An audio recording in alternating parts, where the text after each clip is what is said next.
the farthest reaches of the galaxy, the Midwest. You're watching Beyond the Blast Doors live.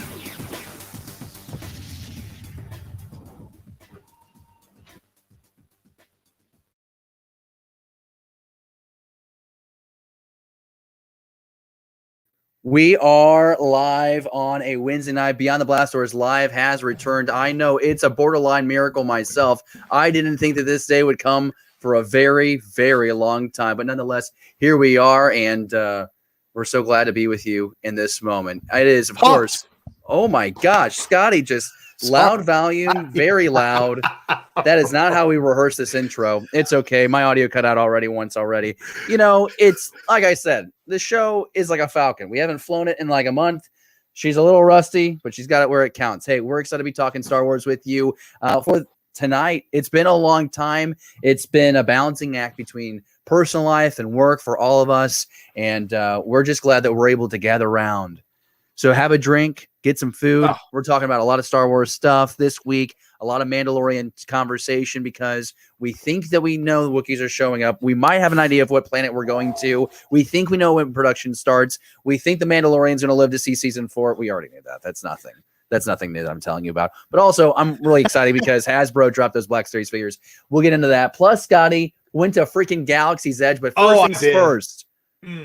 first things first. More important than Star Wars. Congratulations, man. Yes. This man is engaged, and he just forgot he was engaged. Dude, that has been a whirlwind. So for anyone that doesn't know, that's a lot of why we have been delayed is that David had a really big gig that he was working on in Minneapolis, and then I was stuck, doing the engagement stuff. It was just been one thing after another, and now we're finally here, able to pull this off. And yeah, dude, it all happened within a week. We went proposed to her that next Saturday I was literally on Batu. So like it was so much, y'all. Heaven on earth for you, Scotty, and I'm really excited to go through. I know that you have some photos from that trip that we'll share later on in the show. But more importantly, congratulations on getting engaged. It's a huge decision, and you're marrying up. So I'm proud of you. Yeah, baby. I almost messaged her and I was like, listen, if you need an SOS, just I don't know, like flash a lightsaber or something while you're at Galaxy's Edge. We'll come and save you. But I think she actually enjoyed the trip with you and your friends. That's good. She did. It was shocking, but in a great way. It really was. She dealt with the whole Star Wars thing super well, which is I'm so thankful. Well, that's what you need in a person. You need to have someone who can embrace and tolerate the fandom, the obsession. So that's really important. And so, I've got someone like that. Now you've got someone like that. And we're just, now we're just a bunch of married dudes on this network. That's who we are. We're going to have a lot of fun. Excited for the conversation ahead. This is going to be a lot of fun. And I just want to kind of go ahead and get right into it. You already saw this image once already. So sick. Here's the reality, folks. There's a good chance Wookiees are in Mandalorian Season 3. There is a leak on Reddit that is showing a Wookiee. This is not the Wookiee. This is Chewbacca from Force Awakens, but another Wookiee that looks kind of like Chewbacca from Force Awakens. And so the prompt here is, what does it mean if Wookiees are in the Mandalorian Season 3?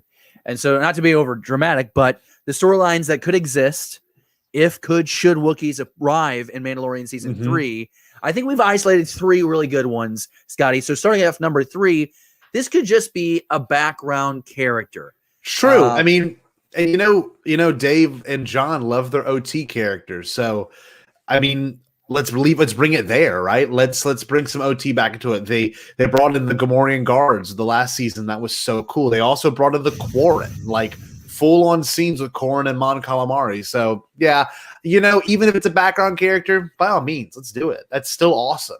We get more immersiveness into this universe. Yeah, I think that anytime you have the opportunity just to like expand the different races, the different species you see in Star Wars, I think that's like a really great thing. I think The Mandalorian has done a really great job of bringing classic character types and bringing new species into the mix as well. And so if the Wookiee was just a background character, that would be fine. I mean, cool. I see it. Maybe it's a cantina. Oh, did you see that? One of those moments. And I'm okay with that. But let's be real here.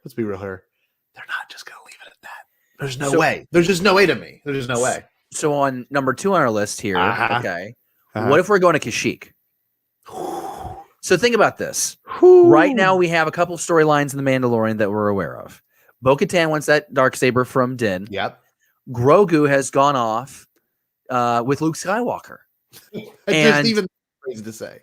and I'm just saying, what if this adventure somehow lands our rogue gallery to Kashyyyk to work with the Wookiees? Now, what if Luke has Grogu, goes to Kashyyyk, there's an attack. Somehow the Mandalorian and crew have to go check it out. That sounds like a really lame plot line. That's why I'm not writing the series. But I think it'd be really fascinating. What would take Din to Kashyyyk? I mean, maybe most common sense would be, what if he's trying to assemble a stronger crew? There's at least one spot open now, right? With Cara Dune going away. So like maybe we're going to Kashyyyk, and maybe that there's a Wookiee or Wookiees that he can enlist. What do you think about that? I am under the impression that they'll probably end up going to a couple planets that we should definitely go and check out. You know what I mean? Like, I think we may end up, we've been to Tatooine. That's been great. Mm-hmm. Maybe we'll end up on Naboo. Not that I've heard anything or anything. Maybe we'll end up somewhere really, really interesting along with Kashyyyk.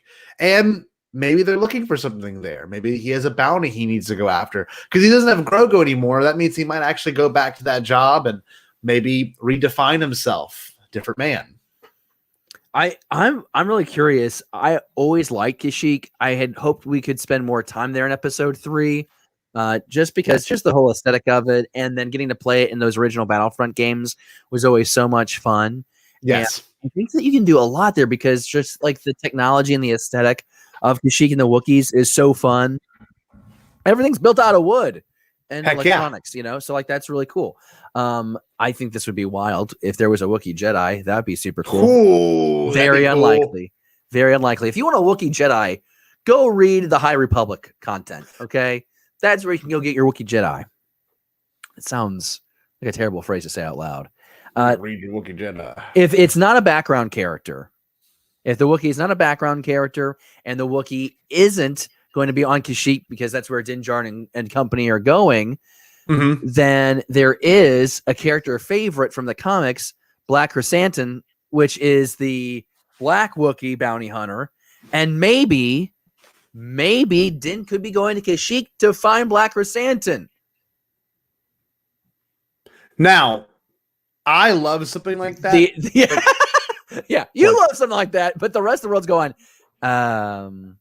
pass? Bounty hunters, I mean, you've got things like a guild that could lead to that. I mean, Din Djarin still might be wanted. I don't know how that works now because of Grogu. Now he doesn't have Grogu anymore. They still want his armor. I mean, you've got a lot of different things that will definitely come into play this season that we didn't realize. Bo-Katan's going to be up his butt because he has a dark saber. There's just a weird phrasing, but there's a lot of really interesting things that could totally play out. And I would love to see a comic book character show up. We got a book character show up. Come on, give us a comic book character. Why not? I think it'd be a lot of fun. I think it'd be a real kick for those people who follow the character and follow the comics. Something that we talk about sometimes is how that might be too insider baseball for folks, but that could be a really fun opportunity. What a great sandbox that is created by just introducing that one action figure, right? When you have, whatever your backdrop is, and you bring out a Wookiee, hell of a lot of adventures can unfold with that. So I'm really hoping that out of the 3 options, I hope for some reason the journey takes us to Kashyyyk. And, if you play Jedi Fallen Order, you know that there was an Imperial regiment there for the longest time that kind of evolved from when the Republic, the transition to the Empire happened. You learn more about that in the game, but maybe there's a remnant there that is enslaving the Wookiees. So like something that I really like from old canon is just the Trandoshan storyline and how the Trandoshan enslave the Wookiees. And I think it'd be really fun to if it's not Trandoshans, okay, so this Imperial remnant on Kashyyyk is enslaving the planet. Okay, let's go there and free the Wookiees. That could be a lot of fun.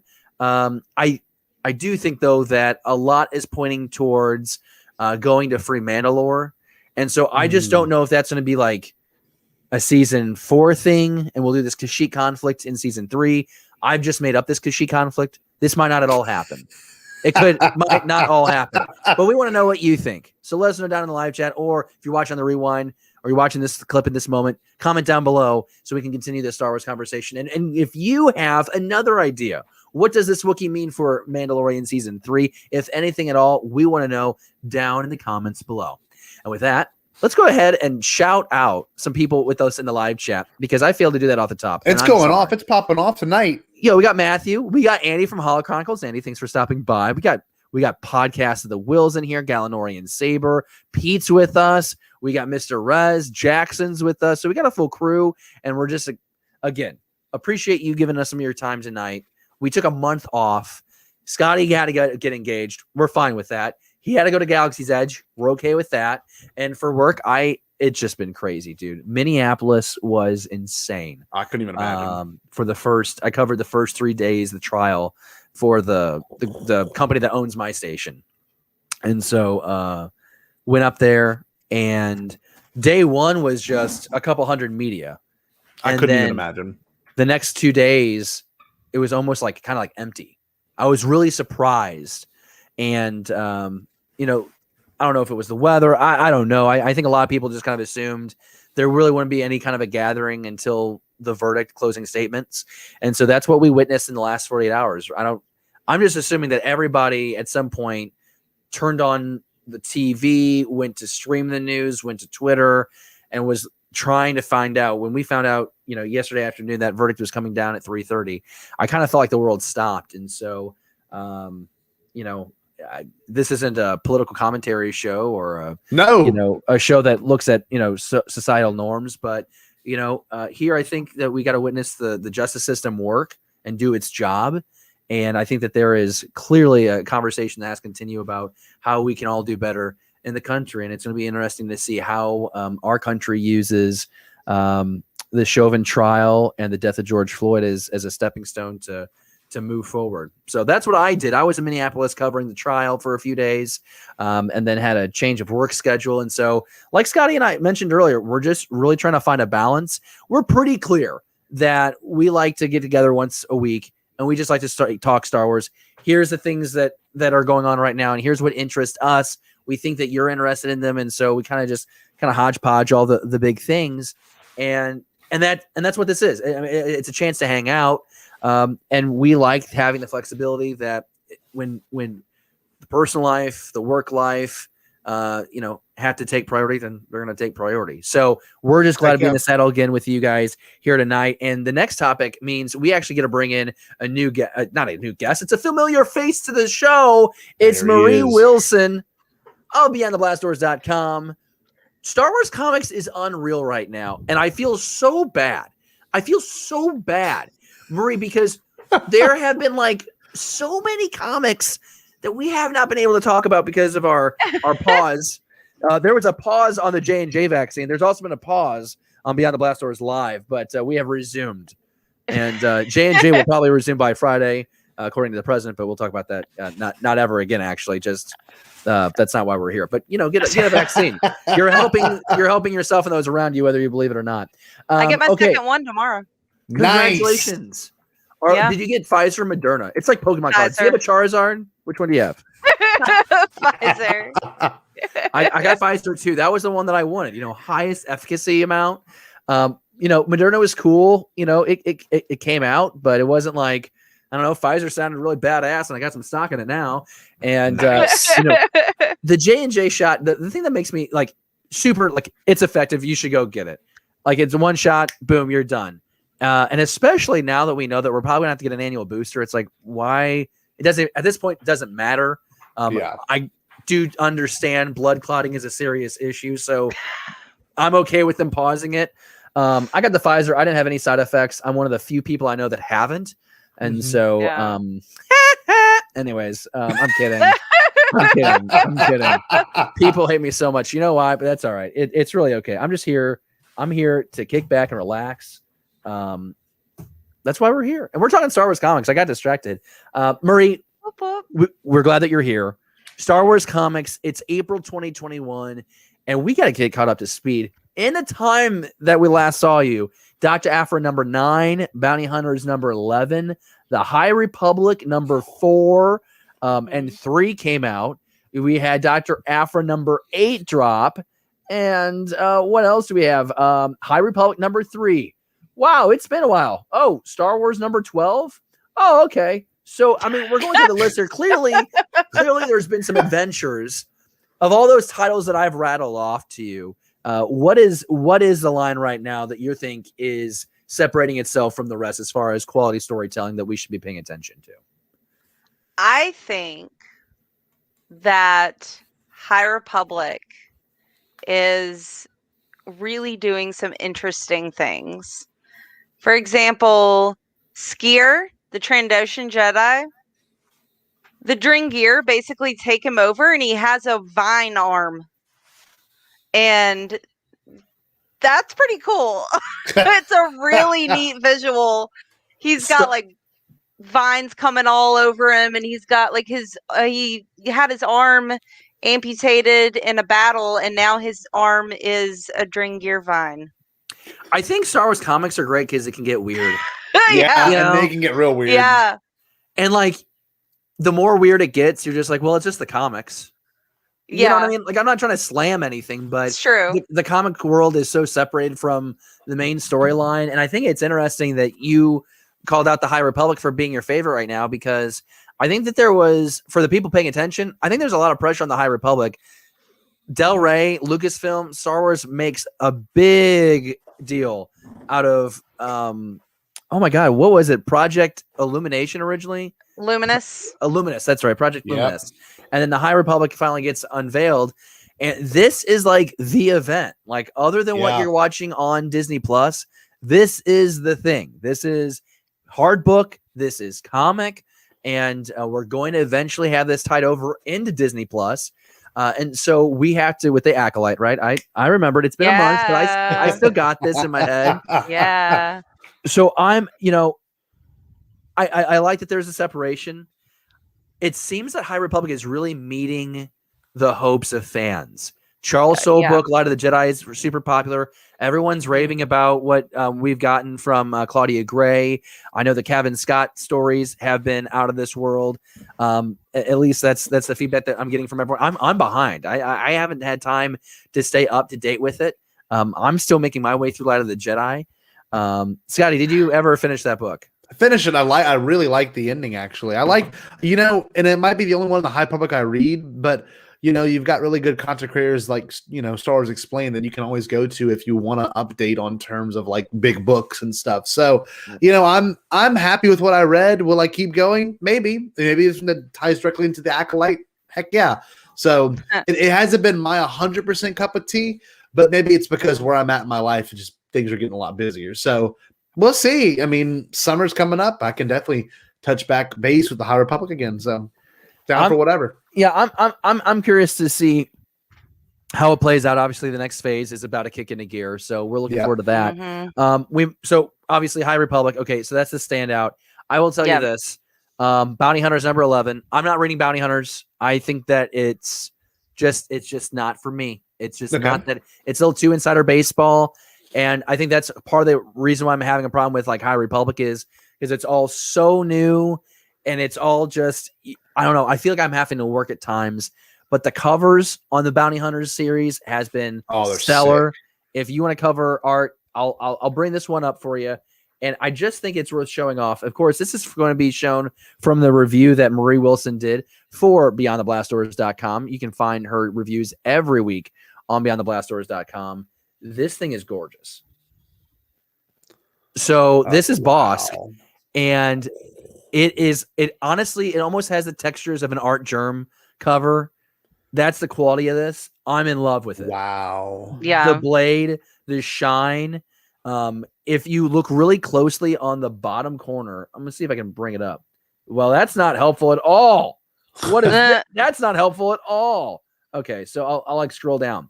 If you look right in here, there's like just like the scarring. so where blades have met. Oh Like, yeah, that's like, awesome. the detail is Nice. awesome, and like I can't draw worth a damn, but anyone that can give that effect of shine, shimmering, light, Oh, that's reflective, incredible. it just looks so good. I mean, so good. So if you're just looking for the covers, I would encourage you to go back through the Bounty Hunters line because there are some real gems there.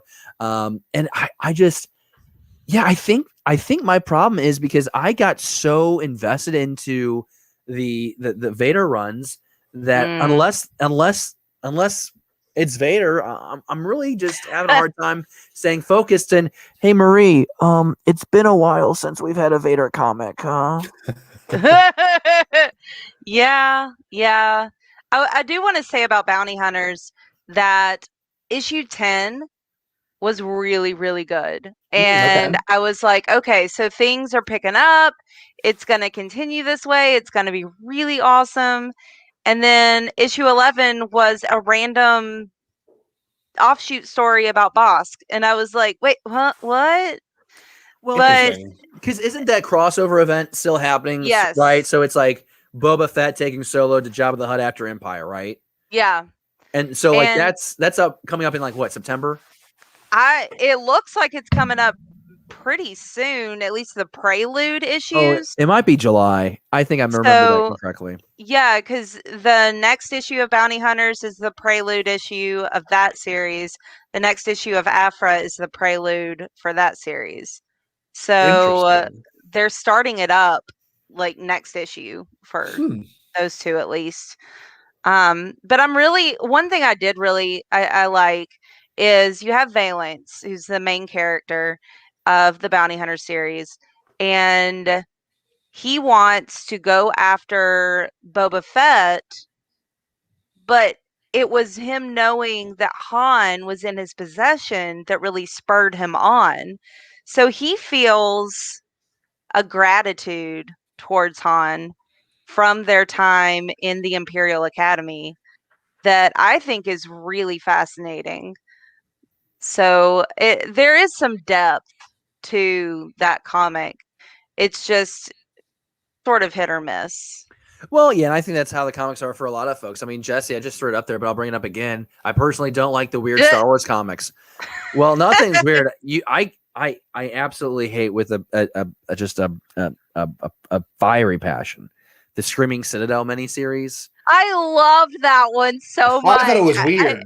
I watched the coverage of that. That stuff was Loved weird, but it. it was. I liked it. I like weird. I like. It weird was too. like if you took Star Wars and then you combine it with like 1960s Hanna-Barbera Scooby-Doo, and then like you had this like zombie Ithorian and zombie brutal. Gungan, and I just was like, oh, I really struggled with it. The first two issues, I was like, oh, okay, this is kind of cool, like Star Wars horror, like I'm down for that. And then it just kind of took a turn on me, but and that's okay, Gilster 37 Bounty Hunters comics are sometimes hard to find in my area. Yeah, so that's not the first time I've actually heard that, and I think because a lot of comic shops just aren't even stocking it in shelves. Stocking it on its shelves. Distribution's a little lower on that one. So, like back in St. Louis, there's the fantasy shops. They have everything. But there are places online where you can go. And honestly, Gilster, I can send you the links that I have. That where if my LCS here in Eastern Iowa doesn't have it, I go on there and I'm able to find it. So I can send you those links if that helps you out. That's not a problem at all. Gilster says, hit that like button. I like that. Well, I like it. well, I'm not. Hit the like bottom. And then this one from Matthew. So, Marie, before we let you get out of here, what's your hype level for Bad Batch? Because that comes out in like 13 days. Oh my god. Yeah. Okay, so first off, Wrecker is my husband. So I am super excited to get more Wrecker because I love him. Big and brawny. Okay, that's Marie's type. That's what we want to know. Hey, I will tell you this. I just want to know here. The question that I have is how much before Order 66. I think that Order 66 might open this series. I think I'm going to be disappointed. I think the Emperor's message about the Empire taking over is like that's how we kick off, and we're right into this mess.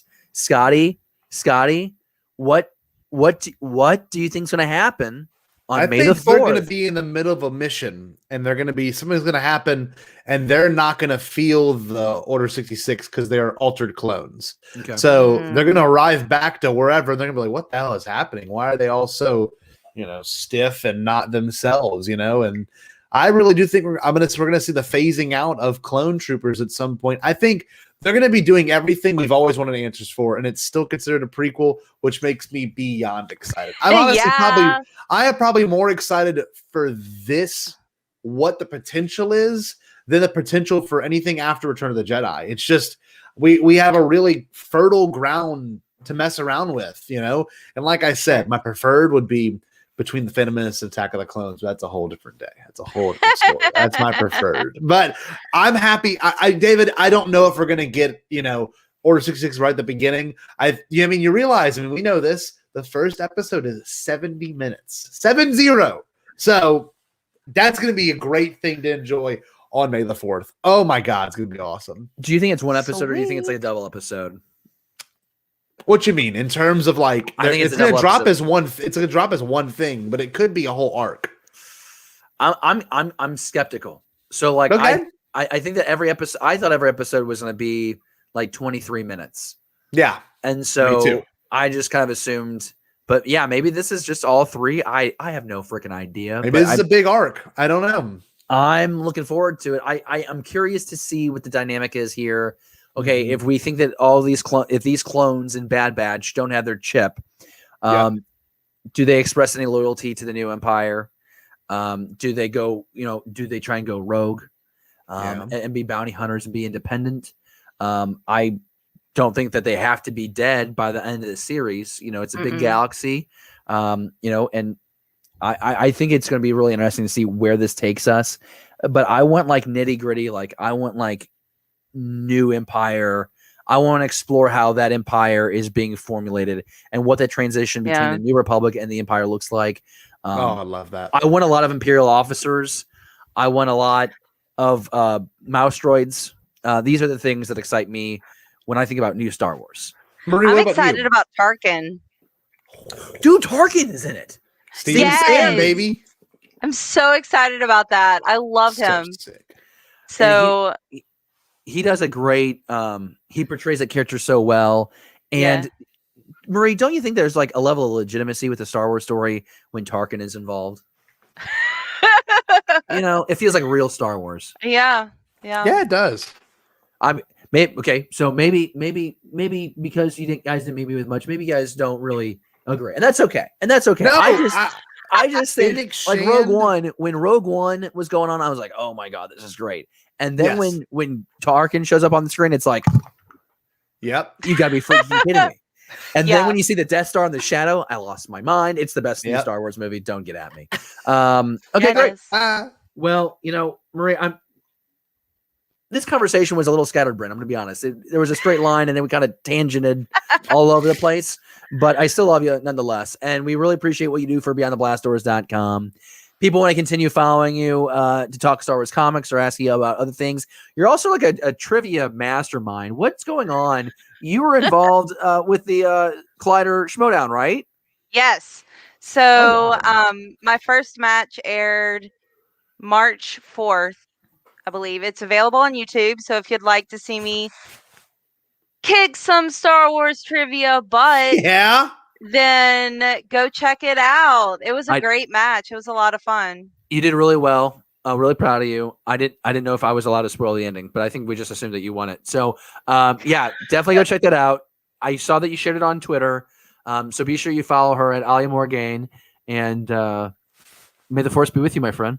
Thank you so much. Bye. It was such a long month. It was so good to see you, Marie Wilson, with Beyond the Blast Doors. I feel so bad. Marie will message me every day. Be like, "Hey, David, I got the review up. Great comic. Can't wait to talk to you about it." And then I was like, "I'm in Minneapolis. I'm in St. Louis visiting my family. I'm at work. Hey, we're actually doing a show." So I mean, it's just like, oh God, she's the best, and I adore her. And we all appreciate her. Okay. Much. So, Gilster's like Marie versus Damon. It could happen. I would love to see that That'd happen. be But Damon's not the top amazing. dog anymore in that league. Nope, he got got- booted, baby. Got dethroned. My goodness, I'm just really happy. Honestly, the only reason why I want to do the show tonight, and please don't take this the wrong way, I just really wanted to hang out. I just wanted to hang out. It's been so long. There's no it script really here. has been. There's clearly no script with this show tonight. There was no real introduction. Yeah, but there was also no real big news besides everything we've gotten over the past couple weeks. We don't want to rehash anything, you know. But David, if this doesn't get your Star Wars erection throbbing, I don't know what won't, but what will. But this gets me excited. Look at that. Hasbro release. Oh, my voice cracked. Did you hear this shit? It's been a month. It's been a month. Hasbro releases new images of Star Wars Black Series 6-inch figures. These are Clone Wars figures, my friends, celebrating a big anniversary. I got to bring up one thing real quick. Look at the design they decided to do for like the little picture on the actual box. Like that's straight up 2008 Clone Wars Obi-Wan Kenobi. It's like glorious. It's not a new render. And the box is a Phase 1 clone trooper. No one else has said that on Twitter. I love how they designed it. I love it. It's so sexy. So 2021 marks the 50th anniversary of Lucasfilm. Yep. And so this is just some of the merch that's being, and keep in mind, May 4th is going to be a insane drop. It actually might be. Like, I really think it will be. They usually don't do anything, but 2 weeks from now is going to be pretty freaking insane. So this is the new drop, right? So we got the ARC Trooper Echo in this. We got Obi-Wan Kenobi. We get Anakin, and we get a clone pilot. I believe the character's name is Hawk. Okay, so yeah, you're right. I didn't look at the thing, and in fact, we do have the option of taking a little bit closer look at these figures. And I love this because I feel like we just got done celebrating. The last time we talked, we had that huge hour-long celebration about the micro series, The Clone Wars. This is the 2008 Dave Filoni Clone Wars. And it just makes me really happy. I am really excited, especially by the Anakin figure that I'm going to pull up for us right now. If you're watching at home, thank you. Because honestly, at times I wondered if I should still be watching this episode. We are going to pull this up right now for you. And what I love, the 6-inch, I really do think is the best bang for your buck because of the detail of the figure. $20, I think, gives you a really impressive figure. And like the 3/4 inch, like I'm not a fan of it, and Andy will slap me in the face for this, but wow, the 6 inches where it's at. There's Kenobi, and we all know that Kenobi is my favorite. So this looks incredible. That's Obi-Wan Kenobi. Here is our pilot Hawk. That's the cover of the character, and then this is Echo. Looks so good. Looks so incredibly good. Hawk in the stands, and here's the thing: this might be the first time where I buy 2 of each. To leave I one was in the just package thinking and that. out. I was literally thinking I'm going to buy Anakin and Kenobi in the box. Then I'm going to buy Anakin and Kenobi again to literally open it and play with it. Because these are so cool. The fabric on Kenobi too is especially really good. Oh, it's amazing. Because real quick, I'm going to bring myself full real quick. This is the original Obi-Wan Kenobi 6-inch figure. And it's just, I mean, it's a nice figure, but it's a very thin. I mean, it's fine. Like it's fine. I mean, I'm also not like the biggest action figure collector. I just really like. The day comes, I'm gonna get this as a hot toy. It's gonna happen. Yes. But you can tell on these figures that like just the detail. That cloth just looks so good. The faces have gotten so much better in the past like 2 years since I've been buying them. Well, look how amazing they look. And, I'm honestly kind of shocked they didn't go with their true Clone Wars face. You know what I mean? Like the thumb of the Kenobi actual packaging. Well, and surprised. It's a great tribute to the animated stylings. It is. I love that Anakin with the red robes underneath. It looks so good. Something that I liked about the micro series figures was their sculpt was exactly like the show, which I thought that was really cool, and it really highlighted the 2D animation style there.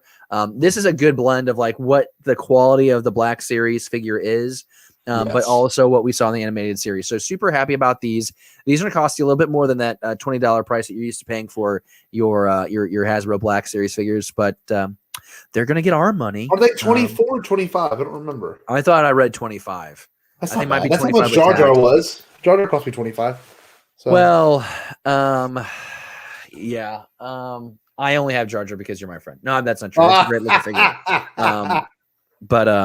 But yeah, I'm super ecstatic about these figures.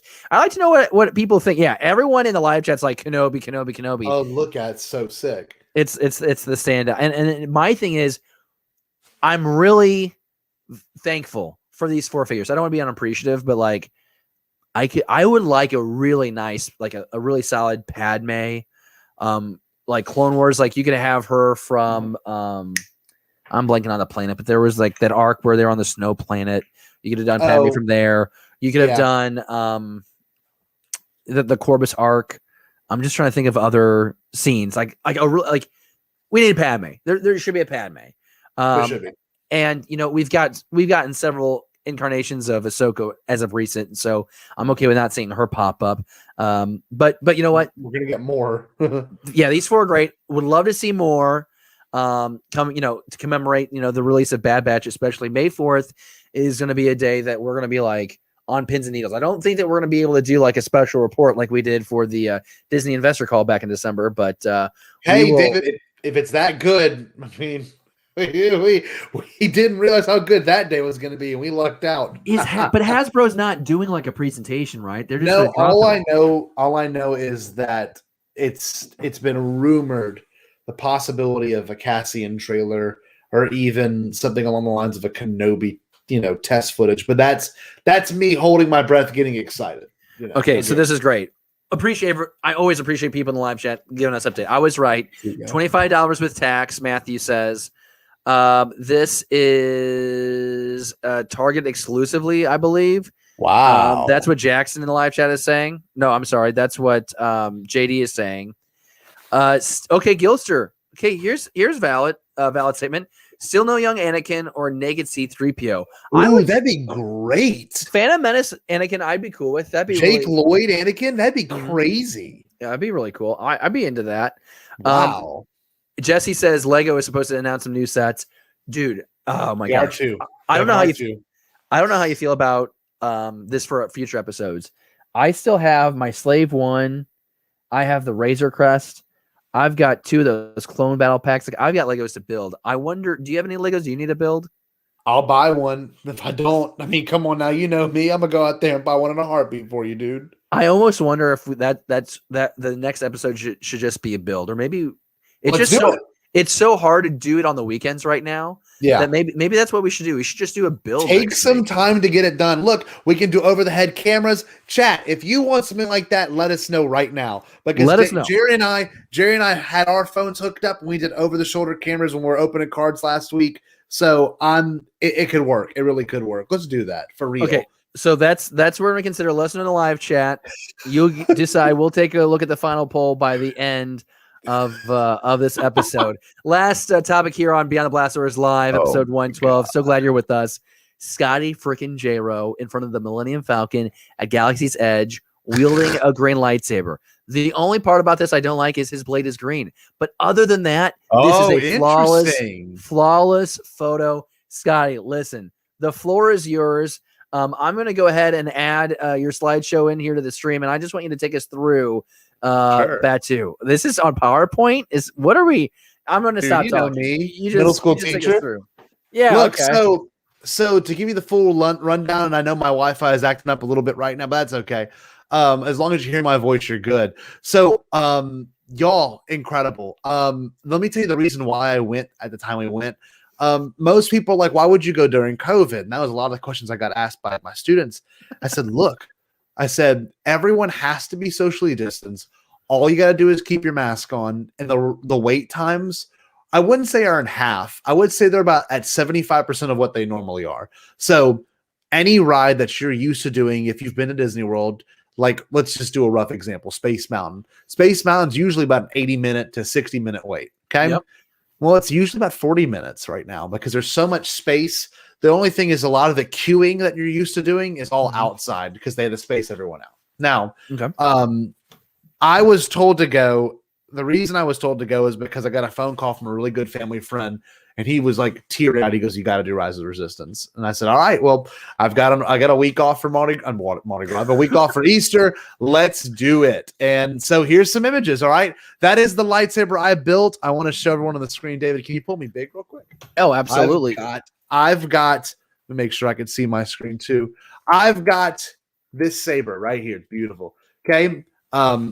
If you look at it, I did not realize this. Arzu taught me some pretty cool stuff. But what you can do, and I know I'm frozen right now for some of y'all, what you can do is you can pretty much pick out the hilt that you want and the hilt that you want to go with, but you can choose the kyber crystal. So I chose a dark side user's hilt because I love the design. I love how symmetric it is. I love this little fake jewel right there. The igniter.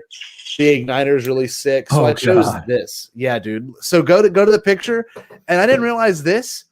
And I'll tell you why I went with green, David. I'll tell you why, my friend. Because, and it dawned on me because I was about to go with blue. And they show it to you. They choose which one you want. And then I clicked green. And I'm like, that's it. Because I'm a teacher. I'm a teacher, man. And that was it. Yoda, Qui-Gon, they all had green sabers. They were some of the best teachers in Star Wars. So if I can have that moment, there we go. If I can have that moment, I'm gonna go with green because I thought I'd go with blue, gold, or white. And I ended up, well, you actually didn't have those options. You had amethyst, you had red, blue, and green. So that's the only colors you got. But you can go to Doc Andar's and you can get yourself a white or a yellow kyber crystal. So that's what I did. That is cool. No, so let's look at some pictures. Oh wait, what's up? What's up? Well, I was gonna. So is this? You had another lightsaber that you have in your possession. Is this a good time? Yes. Is this a good time? All right, I'm gonna bring you back full. All right. Hold on. This is already a tangent, but I'm gonna bring you full. What do we got going on here? Y'all, I did. Let me get some lights out. I did it. So literally, Eric and I, it was our last day, and Eric's my really good friend. Eric's the what's it called whenever someone is contributing to maybe something not good? Not inhibitor. They're enabler. Accomplice. Yeah, enabler. He is an enabler. Yeah. And so we're looking at lightsabers at Doc Ondar's, and I went with it. Hopefully, it's not frozen. Okay, I think most of y'all can see it. But like, put it in your hand, like hold it like you would hold it. It looks like it's like perfect ratio. Dude, it is literally perfect. And get this. So the people there have to speak in Star Wars language. And I don't know if you know how immersive it is, but they're straight up like, "Hello, traveler, where did you fly from?" You know? And they go into full detail, dude. And I went in and I was like, I want to go with Obi-Wan Saber from the Phantom Menace. And this woman looked at me, she goes, "What is a Phantom Menace?" You know, because they're in character, right? So she got under my skin for a second, Dave. I mean, I got a little pissed off, David. I'm not gonna lie. So I said, "Is that Obi-Wan's lightsaber from the year 32 BBY?" Because she didn't know what that meant. And she was like, "Well, most of these lightsabers are antiquated." And I'm like, I got you. Don't do that to me. Don't make me look like a moron in front of Eric. So anyway, I went with, listen. Oh, dude, this one is, I take my dog out at night, and this is one I go outside with. This thing is amazing. Oh my God. How does that hilt compare to the one though that you built at Batu? Because like that hilt looks like what was used on set, where the one let's bring him up. You know, and I love Arzu, and I respect the conversation we had on BTVD Live a couple months ago, but this is really thick and really heavy. I really wish it wasn't this heavy. It's maybe 15 pounds. Like, it is heavy. It's got a lot of weight to it. Oh my God. If I put it on my belt, it would definitely, even if I had a belt on, it would 100% pull my pants down. Like, seriously, like straight up. Now, the one thing too about the dark side user, You kind of have to take off one piece of it to put it on, only because it's kind of a complicated top. But man, I'm loving this green. That looks like a real lightsaber in the. Oh my god, that looks good. Telling you, this is okay. Now, for anyone that wants to get one, I love everyone in the chat. If everyone wants to get one, realize this: the response time is not the same as the force effects. The force effects is much better when you hit it and move it. It has much better response. This, it's pretty delayed. Like it should light up yellow and make noises, but it doesn't. Out of his desk. It just doesn't. It just doesn't. Okay, so let's get back to Batu because you got a whole sorry. presentation here. No, you're fine. You're fine. No, I'm telling you, David, I cannot wait for you to go because and you know they were all in the chat texting me how was the first day. I mean, everyone was super supportive of it, and it. Regardless, let's look at the slideshow. Let's look at the slideshow. Hold on. Let's go look at this slideshow. So, of course, it's so funny to look at Star Tours now. David, you've been right. You've been to Disney World, right? Yeah. Okay. Yeah. Okay. So that's Star Tours, and you think about it, you know, like, man, it's so funny. It's so small in comparison. So you walk past Star Tours to get to this. So in front of me is Eric right there. That's one of my really good buddies that went with us. And if you can see it, might be hard to see. I can maybe get the laser pointer out on the presentation of this. If it lets me. It might not right here. You see me in my full teacher mode. Oh, here we go. Let's see. Laser pointer. You can see it right here. Okay. They actually on all the Coke dispensers, they've got an I guess an astromech droid chilling. So cool. Pretty crazy. Super immersive. The droids moving everything. Let's see. Oh, this is really cool. So when you walk in to go see the Falcon, you walk past all this stuff. They've got astromech helmets and like heads as lamp posts or I guess lamp shades up there. You can see that. That's Kevin right next to me. Okay, Katie's taking this picture. It's my buddy Kevin. That's Eric right there, and that's me pointing at this. They've got a B-1 battle droid hanging out in the cage. Now, I'm not going to give away all the Easter eggs to everybody, but I still want most people to see it. Is that Mr. Bones? I don't know. It's not Mr. Bones. I wish it was, but it is. It is two B-1s that are all locked up. There's not many prequel references at the park. There's some interesting things. Obviously got some really beautiful flag. It's so immersive, dude. Like these things are like swaying in the wind and like slapping the sides of the building. It's just crazy. Like the amount of detail in terms of like that water that would pour from there or whatever is just insanity. This is pretty cool. The reason why I have this photo included right here primarily comes down to this right there. Okay. That is where one of the restaurants is, but every now and then it would act like it's about to take off and like it's so loud. It sounds like something's coming from overhead. And every now and then, I don't know how they do it. They must have like some insane speakers hidden because you would feel the shake of a ship flying overhead and you and everyone else around you would instantly look up. It was insane. It was the most immersive thing in the world. I'm serious. Dude, and and the scale of those buildings too, like I have not been there, but this, I feel like I'm at eye level. Yes, it does feel like you're in that world. Yes, and you're walking, which is interesting. I don't know how they did it, but they tricked you because a lot of it you're actually walking down to the Falcon. So like you are like sunken in, and the black spires are all around you. So yeah, there's me. I got my Stay Bombad shirt on, and yeah, I keep showing you pictures of this because it was so impressive. And there's a lot of audio Easter eggs, just as much as they're visual Easter eggs. Okay. But one of them was Sebulba's pod like moved past the town at some point. You literally heard the in the distance. That's awesome. And you can, dude, stuff like that was great. It is right outside the Falcon ride, Smuggler's Run. Oh, I know. Look at that. It's so unreal. It looks like you're there. Honestly, if there wasn't any other people there, it would be the most incredible thing in the world. You would be in Star Wars. When you walk up to the Falcon for the first time, are you like, yeah, this is how big it's supposed to be? Like, yeah, no, it is. 100%, dude. And I didn't get teary-eyed looking at it. I got teary-eyed a little bit later. I'll get into that. It was so overwhelming. I couldn't even figure out what to do. Like, I was like, this is just crazy. Where do I go? Like, how do I take this in? There's me excited outside the Falcon. There's Katie right there. And She I mean, is you so can pretty. see it. Yeah, she's gorgeous. This dude, look at this. It's full. I mean, it's to scale. It is ginormous, dude. It is humongous. Oh, The Falcon is large. but look at it. It's just, I don't know. That's like us waiting in line. Well, and like the detail of it, like that thing, I mean, that looks like the Falcon that I've seen in so many documentaries that they built on set. Oh, and like, So is the ride in there? Like, can you go in there? so it's interesting. So they trick you a little bit. It's very much a trick. You don't technically go into the Falcon, but I'll explain that in a second. Okay. You kind of go into this. No, you go in this area behind the Falcon, but like they act like they're loading you into the Falcon through a docking door. So like the Falcon's docked. It's kind of cool. But yeah, look, all kinds of visual Easter eggs.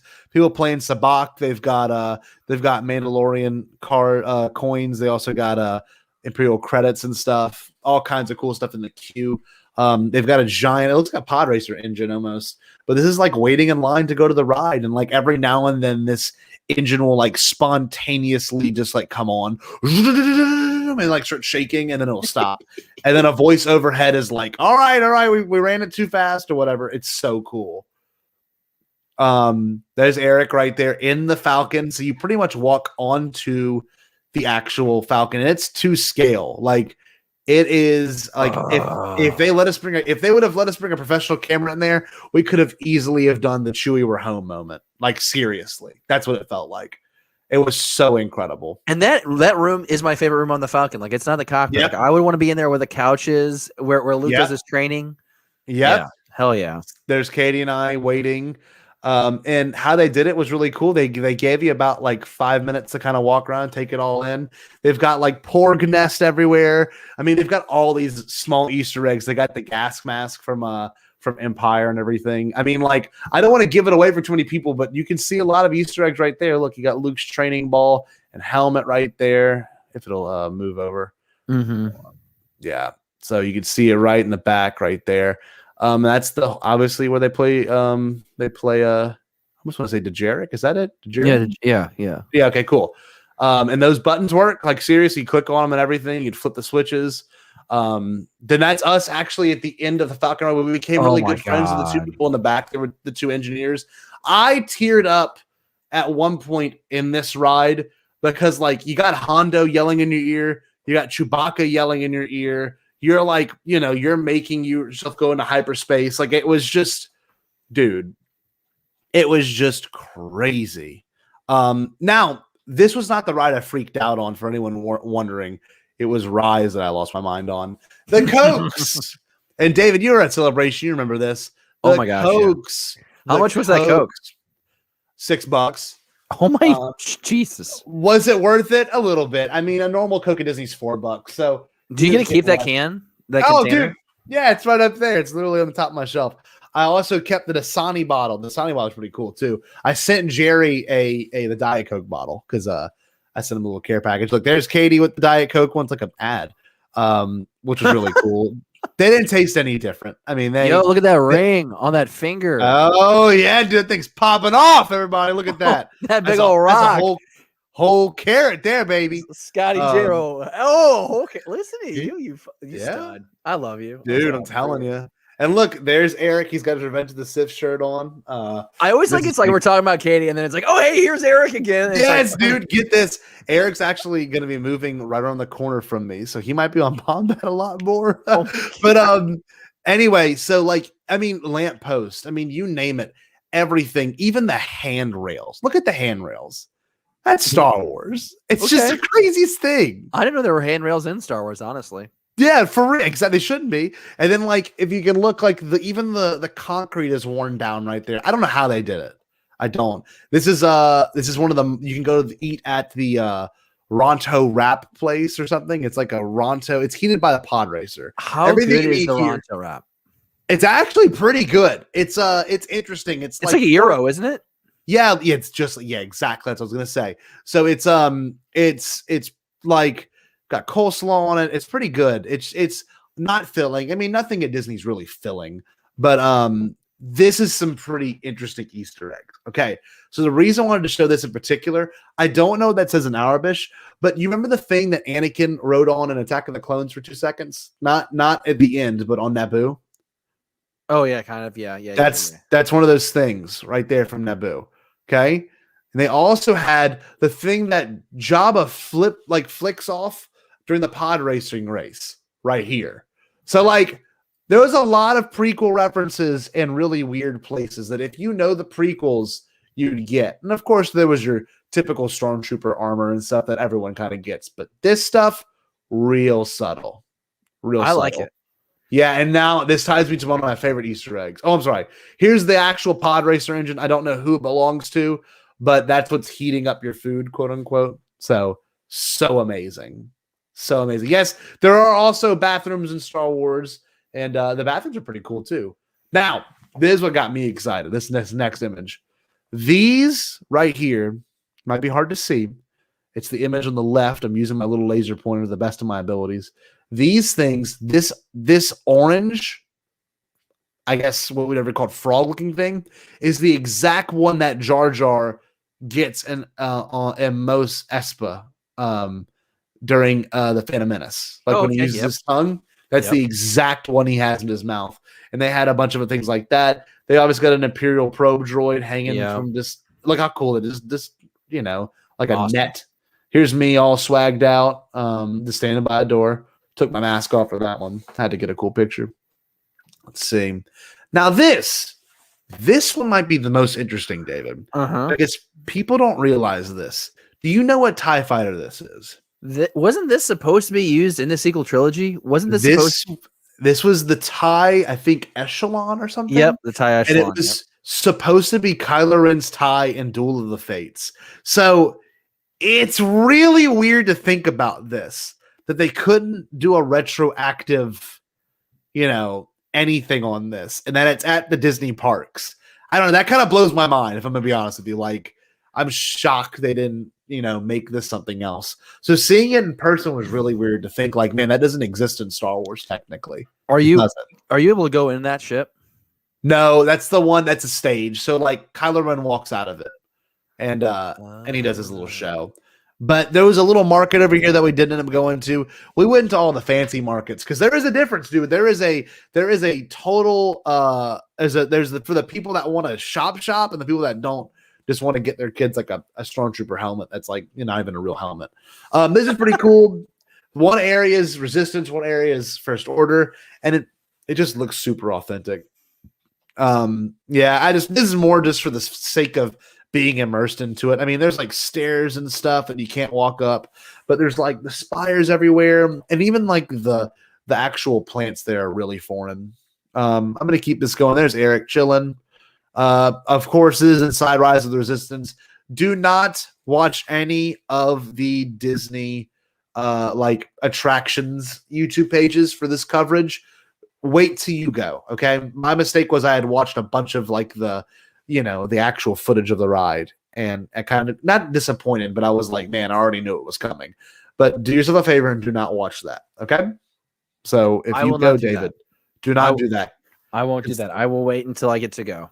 Yes, and of course it is after we build our lightsabers as well. Eric and I full on Jedi. That's so badass. It is pretty cool. Our buddy Kevin's a professional photographer. We didn't have the nicest camera, but we do have really good angles. So that was a cool image right there. We were very excited. And the park at this point was supposed to be closed, but it's cool because at Disney parks they're allowing late reservations, and we got to stay at the park an hour later than we normally could have. Wow!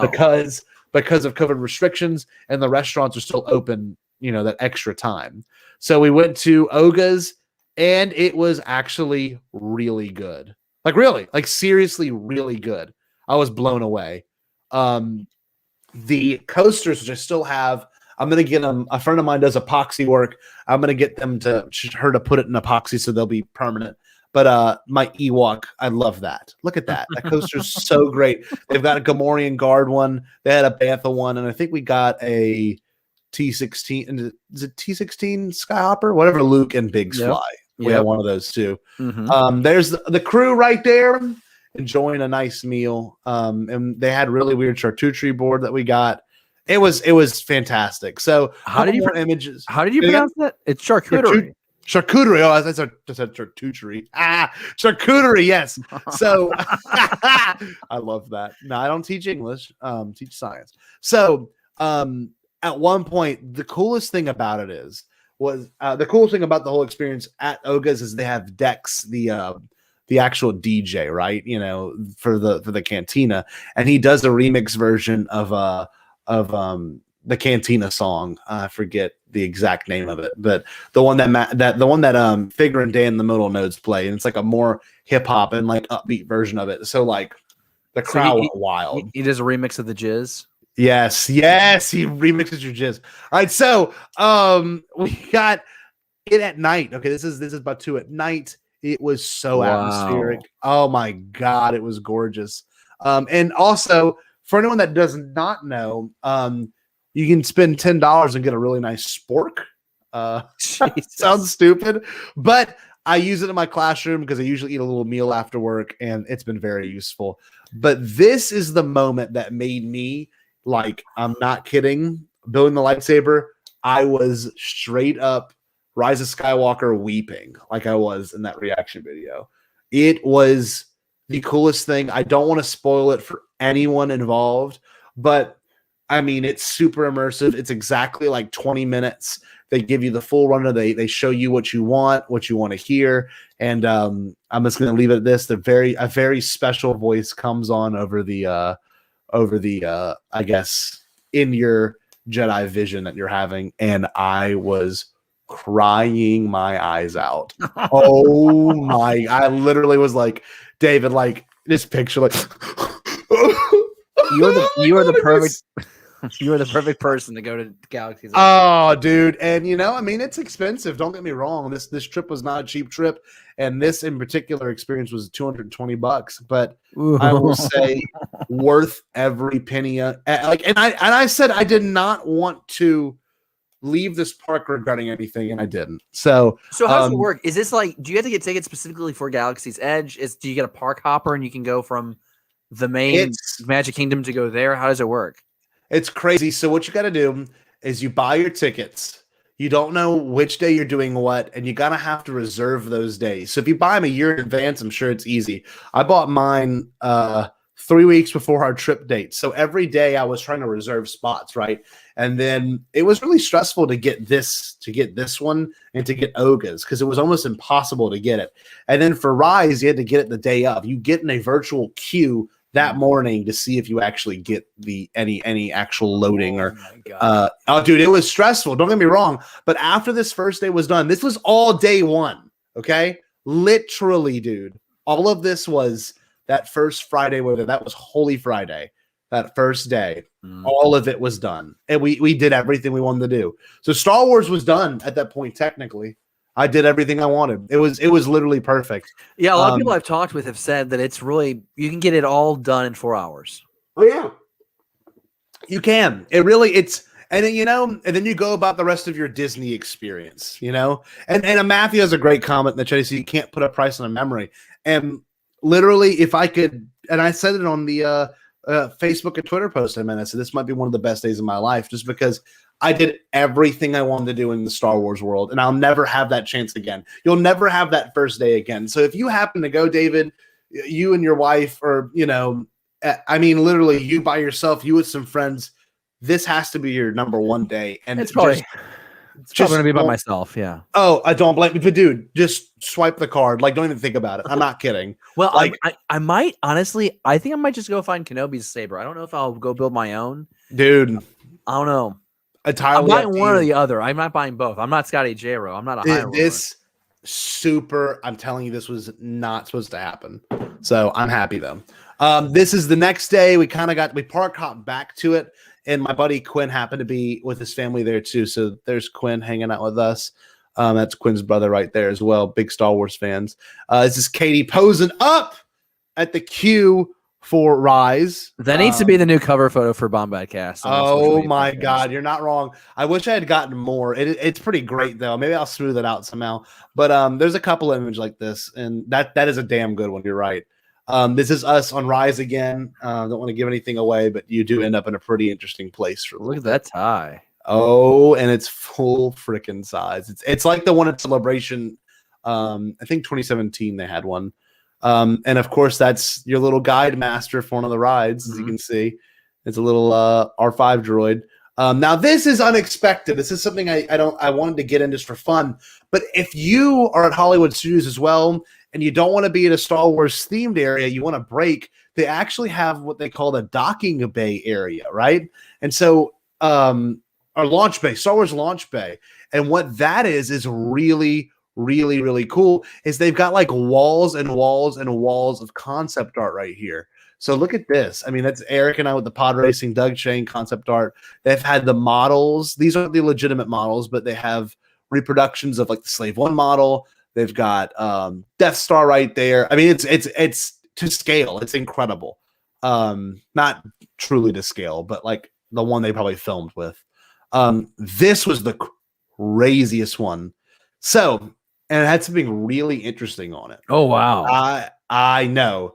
It is 100% the pod they used for the movie. Now, the craziest thing about it was it said on lease or on loan by the Lucasfilm, by the Lucas Museum of Visual Storytelling. So that one that George built? That's literally, yes, it's the one that George is building or has built, or they're trying to open it soon. So that means this thing is going to be at that actual museum. So that was really interesting. I'm like, oh, so it's on loan to Disney right now, which is pretty cool. Very cool. If you're ever in Los Angeles and that thing is opened up, I know, hopefully for Celebration in 2022, I will definitely go to that. But yeah, they also had some really weird Easter eggs there as well that I did not expect them to have. They had a couple of things I can point out. They had Boba Fett's prototype jetpack. They've got a gaffy stick as well. They've also got the what's it called? Yes, yeah, the kimono or something. They gave it a name. Yeah, they did, but I just call it the ashtray maker. Yeah. So look, literally, they had all that there at the actual launch bay. This was actually in one of the shops. Remember that thing that was outside of Jabba's palace? Yep, that was eating stuff. Oh my god, so cool! They had one of those. This is us waiting in line to actually get the Kenobi Saber. Eric actually ended up leaving with the Luke Return of the Jedi one, which now we dub the Mandalorian Saber, which got me super pumped because I was like, I didn't think about that now. That saber is more than Return of the Jedi or TLJ. That saber is now Mando. It's Master Luke's it's Master Luke's lightsaber. Yeah, it's pretty cool. This is the one thing, I think this is one of the last images I have on this slide. It's kind of hard to see, but they had so many Easter eggs. This is the one that got me the most pumped. Let me see if you can see it. Whose head is that? I'm trying to look into the screen. Is that Jar Jar? It's a golden bust of Jar Jar. How cool is that? So they had all kinds of crazy stuff in there, but they had a golden bust of Jar Jar, like kind of sticking outside of a box. I freaked out. Yeah. They had all kinds of stuff. But that's about it, dude. This is my last thing. These are all the things I actually end up coming home with. I mean, I spent a lot of money on other stuff, but the weirdest one right here is they had this, the wooden dolls that you could get from like Hobby Lobby to pose up and draw pictures of. Yep. They had a Thrawn version of that. And I'm like, I have to get that. I've got to go home with one of those. And I got actual Sabbat cards too. That's cool. I like how you put like the not expensive stuff in this photo. There's $500 worth of lightsaber that's not in this photo. Actually, it's probably closer to $600 worth of lightsaber not in this photo. I think you're closer with your 500. 500. Okay. I think really it was like 245. I'm sorry, 445 by the. Can you fight with the Kenobi Saber that you got? If I wanted to, yes. I wouldn't want to ruin the LED blade, but if there was someone breaking into my house, David, yes, I could. You would smash. So yes, dude. Now wait, one of the really weird thing, and I want to hear your take on this to kind of close up this whole entire thing. And I'm actually done with my little slideshow. Okay. David. Yes. We know that Thrawn's going to show up at some point. Yeah. This is my question to you. they have a lot of Thrawn merch at Galaxy's Edge. I mean, a lot, like an unbelievable amount. Like they had a Thrawn statue. They had a Thrawn like $400 painting you could buy. It's like actually painted. They had a Thrawn. They had a Thrawn insignia. They had that Thrawn toy. They had a couple of Thrawn. They had like 4 or 5 Thrawn things. They had more Thrawn things than Luke Skywalker or Anakin or anything. Is that for the sake of it being just unique, or is that because we are going to see a complete uprising of this character? I'm curious. I want to hear your take on that. I talked to Eric about it for a while, and I said, dude, I think Thrawn is going to be the next big bad. Like I really am convinced. I think you're right. I mean, we talked about it on the show a lot. You know, the Star Wars streaming universe, I think, is a real thing on Disney Plus. Sure. And I think that what we got with that episode of Ahsoka looking for Grand Admiral Thrawn, like Thrawn is back. Yes. And there is potential for him to be the Thanos of this streaming universe. I would love for that to happen. I'd also say this.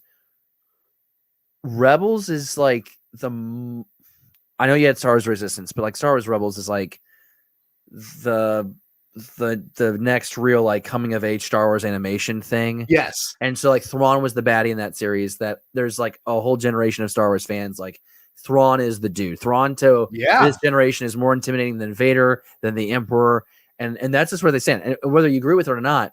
And so I just think that they're also probably trying to capitalize on that. It kind of coincided with the development of, Galaxy's Edge, and also the fact that Galaxy's Edge is supposed to be, this future place. It's supposed to be this next part of canon storytelling. That's a good point. You're right. It's in the sequel trilogy. So they have all these statues and idols of Thrawn. That means he could have played a big part.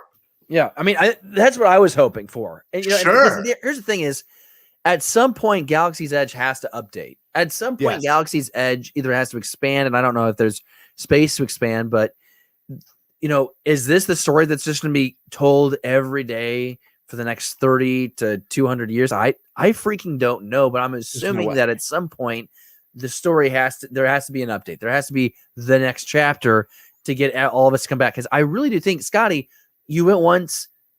Do you have any need to go back again? See, that's the problem. Genuinely, the only way I'll go back is if a new ride opens. I mean, I'm going to go. If I'm in Disney, I'm not going to avoid it by any means. Right. Yeah. But there will not be another day like that first day. I'm never going to have to go and do everything all in one day. That's never going to happen again unless they open up a new ride or even a whole new park, or things are just different that no one expected. You're right, Dave. That's a really good point. I've done that day. Do I need to do that day again? Probably not, unless I have a kiddo with me. I do really want to do the all immersive hotel experience, but it's like $7,000. It's stupid. Yes. It's a lot. It's obscene. It's obscene. But other than that, yeah, David, that's a really good point. Will I do it again? Probably not for another 5 years. I already did. I'm good. I'm happy for you. I'm glad that you got to go. I'm glad you got to go, and I really appreciate you sharing your experience with us. Like, I thoroughly enjoyed that, and just again, hearing the joy that you had on that trip. It looks like you guys had such a blast. It looks like everyone in the live chat was having a really fun time with you as well, having a lot of fun with you. And a lot of Thrawn commentary right now. Jesse says, if Thrawn is back, means Ezra is somewhere in that mix. Gilster, really haven't heard any word on Daniel Day-Lewis coming out of acting retirement. Okay, I guess they were trying to get Daniel Day-Lewis to play Thrawn or something. Chance Cubes. I bought Chance Cubes. They're pretty cool. Kimtono is what that thing was named. Yeah, the Kimtono. Yep. Yeah. Let's see here. Old Thrawn via Pierce Brosnan works. Yeah, I think it's so everyone's having fun with casting. I have no idea who's gonna play Thrawn in live action. Lars Mikkelsen would make all the sense in the world. Yes. I'm sorry. Yeah, Lars, you're right. You're right. Lars, yeah. I just, and like you said, man, I mean, the emphasis on that character in that park, like you said, it is based in the past technically. It was a lot. It was a lot more than I expected, like way more than I expected. Like there was a Sith section, a Jedi section, an Imperial section, a Republic section, but that Imperial section was a unbelievable amount of Thrawn. Like enough for me to go, that's almost too much. Like I don't think people are buying this much Thrawn, but I mean, I left with two things. I would have left with everything if I had more money. How to spend that money on that carrot ring for your girl. Hey, that's gonna do it for Beyond the Blast That's Doors true. Live, episode 12. Scotty, I'm just teasing you because I'm happy for you. I'm genuinely Thanks, happy bud. for you. I want you and Katie to be happy and healthy for a very long time. You know, I bought that ring. I can buy whatever I want now. I can buy more Boy, things. you know what I'm saying. And I want everyone watching or listening to this to be happy and healthy. Man, this pandemic still has a few more months to go, and it's been That's a wild 2021. But you know what? The end is near. Lights at the end of the tunnel here. And just really excited to be able to come back to the table and have this Star Wars conversation. Scotty, ignite Saber so we can get out of here, big boy. God, it does look so good on camera. Like, no joke. Ooh.